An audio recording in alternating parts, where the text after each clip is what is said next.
Madame, monsieur, bonsoir. Dans l'actualité de ce mardi 28 juin, le salaire de la colère pour les employés de Sodi Médical. Ils ont décidé de retenir depuis 15 heures leur gérant à Plancy-l'Abbaye aujourd'hui dans le réfectoire de l'usine et jusqu'au versement de leur salaire de mai et juin.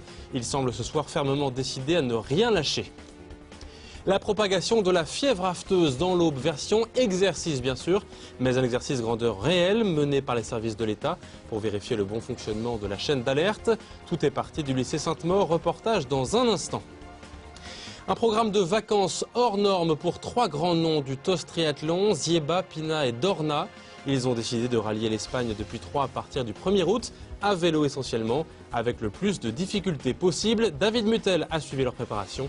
On y revient tout à l'heure.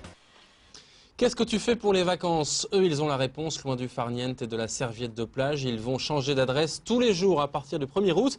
Grégory Zieba, Eric Pina et Alex Doria, 3 triathlètes du TOS, se lanceront dans une aventure hors norme puisqu'ils partiront de Troyes à vélo pour rejoindre l'Espagne 9 jours plus tard, en passant par les cols empruntés habituellement par les coureurs du Tour de France. Explication, David Mutel. Tout le monde sait que les triathlètes du TOS ont des charges de travail énormes et qu'ils savent redoubler d'efforts à l'entraînement pour bien préparer les compétitions. Le 1er août prochain, Zieba, Pina et Doria vont une nouvelle fois faire dans la démesure en effectuant un périple à vélo long de 1525 km qui les mènera jusqu'à la frontière espagnole. Une idée qui a germé dans la tête de Grégory Zieba ces derniers mois. J'ai eu cette idée-là, mais c'est un projet que j'avais déjà fait avec mon père il y a une paire d'années, il y a 5 ans. On était descendu jusqu'à Argelès, à côté de Perpignan, en partant de Troyes. Par contre, la seule différence, c'est que nous, on était passé directement au plus court. Donc on était passé par le Massif central et on avait évité un petit peu les difficultés. Et que là, contrairement à ce qu'on avait fait avec mon père, c'est qu'on va essayer de les chercher, les difficultés. Les 3 amis auraient pu largement se contenter d'étapes au profil tranquille pour dérouler.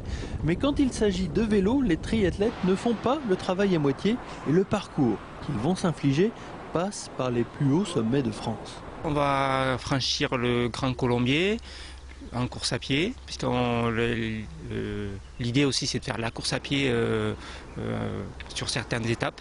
Ensuite on prendra le Cormet de Roselande, le col de l'Iseran, qui est le plus haut col routier d'Europe, à près de 1800 mètres d'altitude. On prendra le Galibier, le col de l'Isoire, le Mont Ventoux, tous les cols des Cévennes. Et donc voilà. Cette aventure s'accompagnera d'une logistique impressionnante avec notamment un camion d'assistance avec une accompagnatrice. Ce qui a rassuré Alex Doria, devenu triathlète depuis cet hiver, mais qui n'a pas hésité un seul instant au moment d'accepter la proposition du duo Zieba-Pina. Je suis un peu à nouveau, je connais Grégory depuis 1 an et puis Eric depuis peu.